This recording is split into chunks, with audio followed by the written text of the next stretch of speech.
இன்னைக்கு தமிழ்நாட்டில் the best speaker is only Thirumavalavan. ஒரு பார்லிமெண்ட் எலெக்ஷன் திருமாவளவனுக்கு சீட் கொடுத்துருக்காரு. திருச்சியில் நான் பந்தோபஸ்து பார்த்துட்டு இருக்கேன்.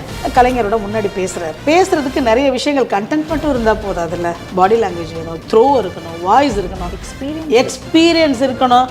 அதை அடுத்தவங்க முன்னாடி நான் அன்னைக்கு ஆக்சுவலாக நான் வாயத்தோட பறந்து பார்த்துட்டு இருந்தேன். அப்புறம் எல்லா ஸ்பீக்கர்ஸையும் அனலைஸ் பண்ணி பார்த்தேன். எத்தனை பேர் பேசினாலும் இன்னும் திருமாவளவனை மிஞ்சின ஸ்பீக்கர் நான் பார்க்கல. அவருடைய உருவம், அந்த அந்த செம்ம அட்ராக்டிவ் சப்ஜெக்ட். அவர் அந்த மேடையில் பேசும்போது இப்படி தான் பேசணும் அப்படின்னு நினைக்கும் போது பார்த்தா உண்மையாவது ஒரு ஃபெயிலியர் ஆவார்னு பார்த்துட்டே இருக்கேன். ஆகவே இல்லை. அப்புறம் பார்த்தேன் வலம்புரி ஜான்லாம் எல்லாரும் சொல்லுவாங்க. ஆனால் அவருக்கு அந்த நாஞ்சில் நாட்டு பாஷை வந்துடும். ஒருத்தர்கிட்டையும் அந்த ஸ்லாங் வந்துடும். ஒரு தமிழா நான் இலக்கணம் படித்தேன் மேம், எம்ஏ தமிழ், அதுக்காக தான் படித்தேன். மெய் எழுத்துனா அரை மாத்திரை, உயிர் எழுத்துனா இந்த ஒரு மாத்திரை, உயிர்மெய்னா 2 அப்படின்னு சொல்லிக்கூடிய அந்த இலக்கணப்படி அந்த தமிழை அக்ஷர சுத்தமாக மந்திரங்கள் மாதிரி, வேத மந்திரங்களுடைய அந்த இதுவே என்ன, அது தப்பாக சொன்னீங்கன்னா போயிடும். அழகாக அதை சொல்லணும். அதெல்லாம் தானே அந்த உருவேற்றுறதுக்கு இருக்குது. இப்படி mesmerizing talk. ஆக்சுவலி மேம் சொல்லுவாங்க இல்லையா, கேர்ள்ஸ்க்கு அப்பா தான் ஃபர்ஸ்ட் ஹீரோ, அண்ணா தான். அதில் தப்பு கிடையாது மேம். மேம் சொன்னது ஃபர்ஸ்ட் ஒரு அட்ராக்ஷன்.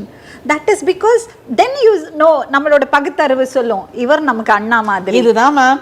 பெரியாரை பார்த்தோன்னா நமக்கு என்ன வந்துச்சோ, எனக்கு கலைஞரோட சண்டை சேர்ந்தேன். அவரை சண்டை போடுறதுக்காக போனேன். பட் மூணாவதா நான் இந்த இவரை பார்க்கும்போது நான் நினைப்பேன், பரவாயில்ல, ஒரு கமிட்டடாக இருக்கார். சில விஷயங்களில் கன்விக்ஷன் இருக்குது. அவர் நினச்சதை அவர் செய்யணுங்கிறது இருக்குது. அதுக்கு தான் அந்த காலத்திலே பெரியவங்க சொல்லி வச்சுட்டு போயிருக்காங்க. எங்கேருந்து என்ன வரும்னு நமக்கு தெரியாது, நல்லதை மட்டும் பார்க்கணும். அது பார்த்தீங்கன்னா இன்னைக்கு இப்போ இருக்கிற ஸ்பீக்கர்ஸ்லேயுமே ஒரே the best, one of the பெஸ்ட்னு சொல்ல முடியாது. அவர் தான் தி பர்சனாலிட்டி. பயங்கர ஒரு கேப்டிவேட்டிங். ஆமாம், என்னை திட்டுன்னு திட்டினாங்க மேம், கண்டுக்கவே இல்லை. நான் அவர் அண்ணா கூப்பிட்டேன்னு. தட் இஸ், அது எப்படி நீங்கள் அண்ணா கூப்பிடுங்க, எனக்கு அவ்வளோ பிடிச்சது. அவர் அவ்வளோ எப்படி நீங்கள், அதனால தான் நீங்கள் நானும் பேசிகிட்டு இருக்கோன்னு நினைக்கிறேன். நான் தான் சொல்கிறேன் இப்போ, நான் மேபி மியூச்சுவல் அட்மிரேஷன்.